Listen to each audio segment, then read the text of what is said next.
Well, moving on here, maybe you can tell me about some of the events of the day. You start at 4 o'clock. Yes, well, we like to move the ministries in there about 3 to avoid any parking issues. And there's plenty of land there, 26 acres. So basically this year we've tried to offer some things that are very fun, eventful, and inviting. One of the things we're doing this year is why we moved the time back to a later time is we're going to have fireworks, a display of fireworks that follow that 9 o'clock thing. And again, it's all for free. But this year as well, we just thought it would be a great experience. Myself, I've never rode a hot air balloon, but boy, I would like to go up in one. So I believe this year we're going to try to find enough sponsorship to go up in a hot air balloon and just be raised up to 70 feet in one on a tethered balloon and brought back down. And again, that'll run for only about 2 hours because it's kind of expensive, but it's an opportunity for someone to enjoy something. A little more of an experience, something that maybe they wouldn't otherwise go and do. Absolutely. Right. Yeah, nice. Some other things, obviously the entertainment, the music.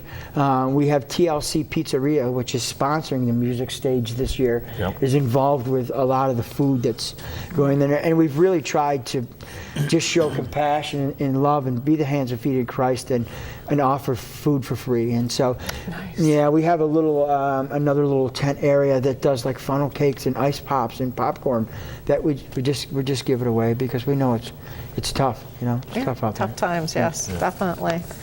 Well, okay, so you've got sponsors and you've got, well, ministries themselves. I've got, do you have things for youth?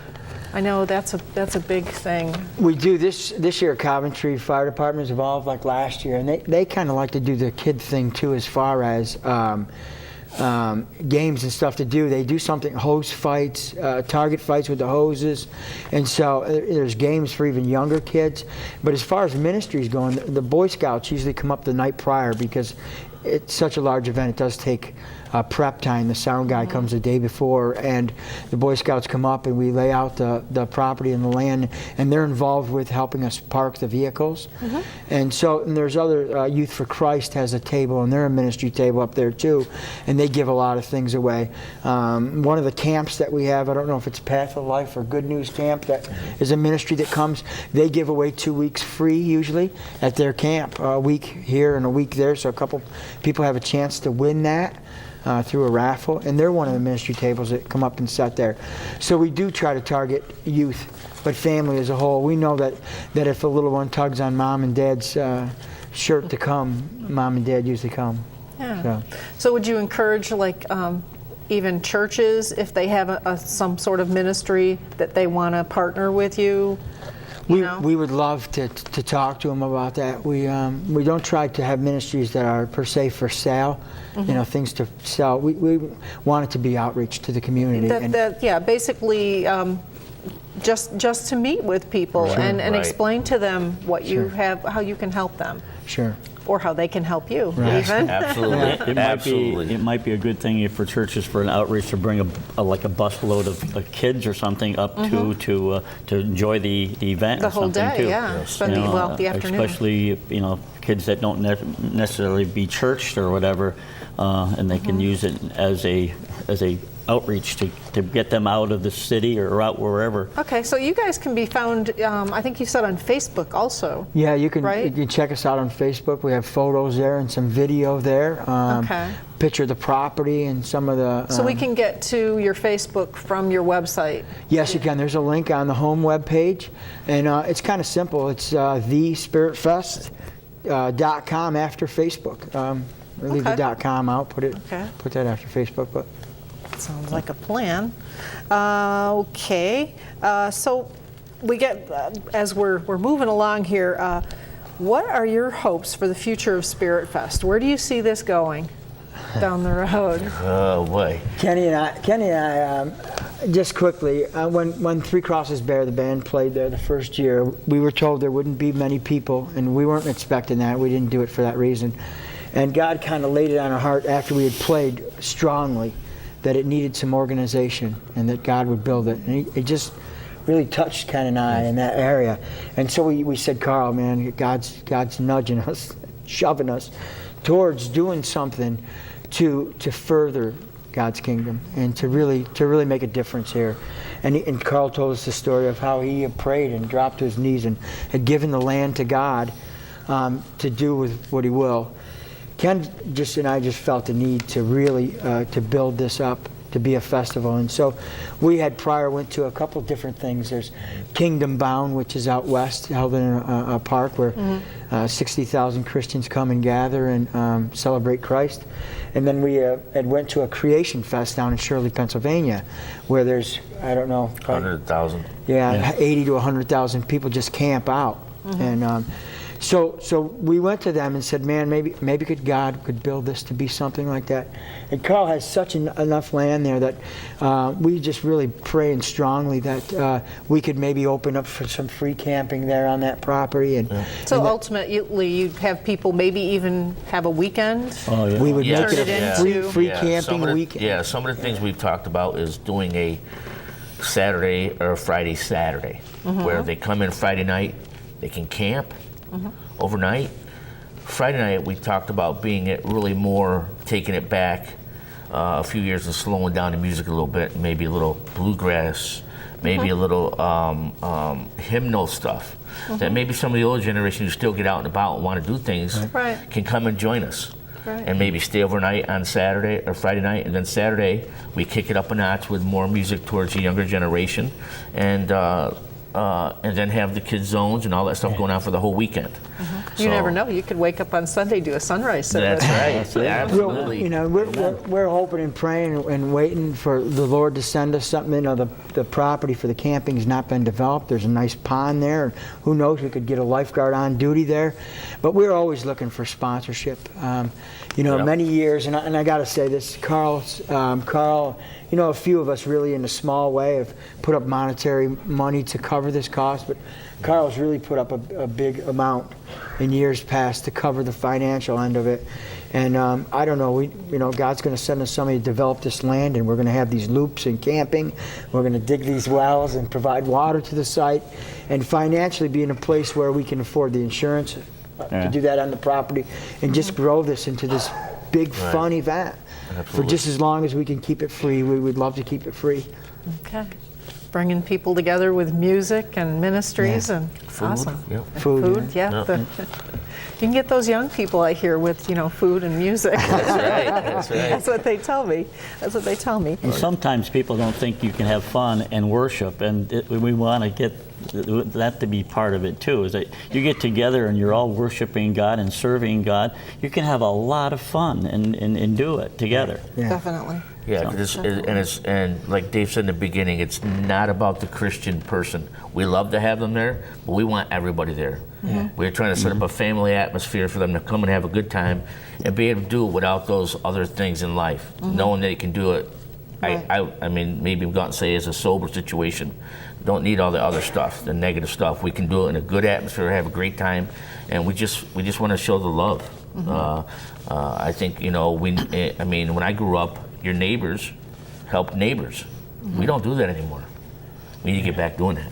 Yeah. That's how we. That's what we think We about need the to Spirit. talk to each other and help each other and lean on each other. Absolutely. We're one in the Spirit. That's our catchphrase, one in the Spirit. And in fact, that verse is John 6:63, where it says, "It is the Spirit that quickeneth, the flesh profit nothing.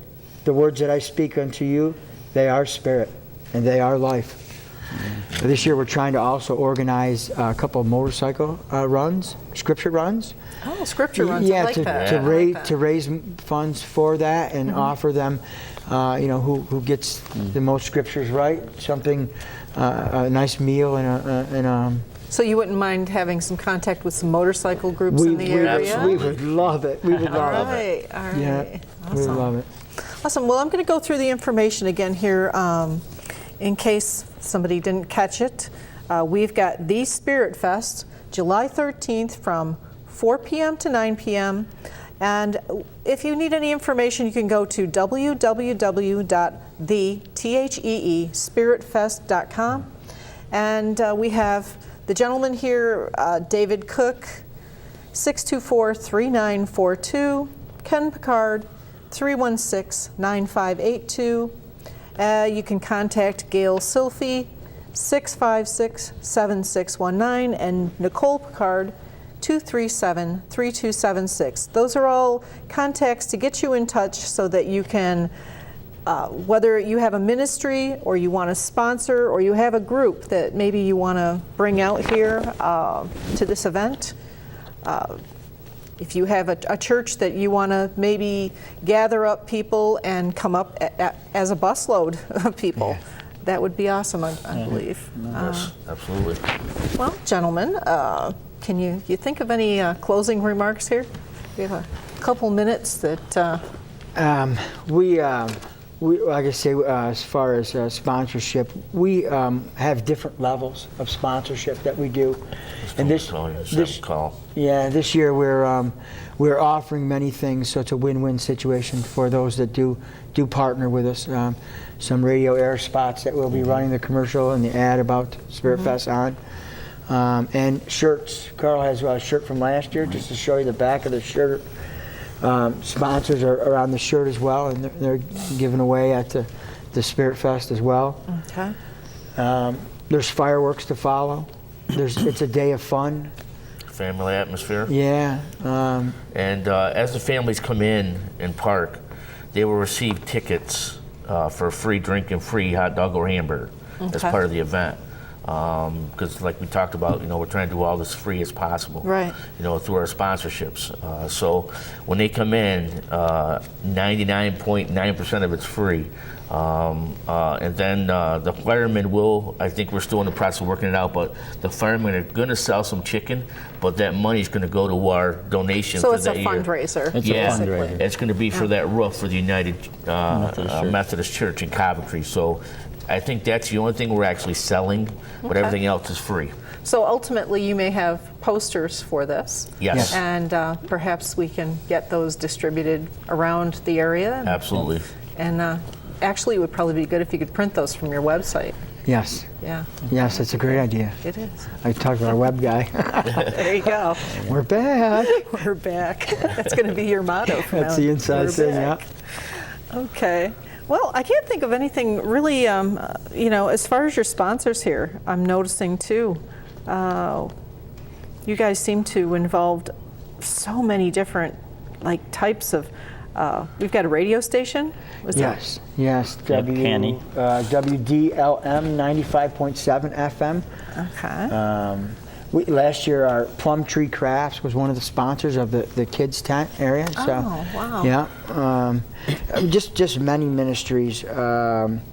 We have Life Choices joined us the year before last. We even had the Christian Motorcycle Association join us. Yep. The Pocket Testament League, they come and share how to share your faith. So. How to share your faith. How to share your faith. You guys know nothing about that, right? I couldn't tell you the first thing about that. You share it by living it. Yeah, That's it. right. Candle House Ministries Teen Challenge is also another one up there. So, and they just had a beautiful program out in Vestal. Yeah, and the ministries are there to help those in need. So that's what they're there for. So. All right. Well, I thank you, gentlemen, for joining us this morning, and I thank you for joining us. And may your day be blessed. Thanks for having us, Kelly.